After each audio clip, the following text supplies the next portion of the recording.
திருச்சிற்றம்பலம் தில்லையம்பலம். நம பார்வதி பதையே. ஹர ஹர மகாதேவா. தென்னாதுதேசுனே போற்றி, எண்ணாதவர்க்கும் இறைவா போற்றி போற்றி. அண்ணாமலார்க்கு அரகரோஹரா.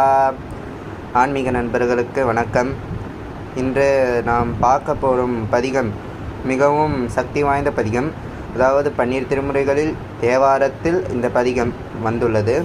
அதாவது இந்த பதிகத்தை பாடும்போது நம் நோய்கள் அனைத்தும் நீங்கிவிடும் என்று பெரியோர் சொல்கிறார்கள். என்ன பதிகம் அது? மந்திரம் ஆவது நீரு என்னும் பதிகம். மந்திரம் ஆவது நீரு என்னும் பதிகத்தை திருநீறு பூசி, அதாவது விபூதி என்ற பெயரில் இருக்கும் திருநீரு, மாட்டின் சாணற்றிலிருந்து தயாரிக்கப்படும் சுத்தமான தூய்மையான வெந்நீர திருநீரை நாம் நெற்றியில் அணியும் போது இந்த பதிகத்தை நாம் பாடி அதை பக்தியுடன் நாம் நெற்றியில் பூசி வந்தால் நம் நோய்கள் அனைத்தும் நீங்கிவிடும் அது என்று சொல்கிறார்கள். இந்த நீர் பதிகத்தில் நீரின் தன்மையையும் அந்த திருநீர் எவ்வளவு புனிதமானது என்பதையும் சொல்கிறார்கள்.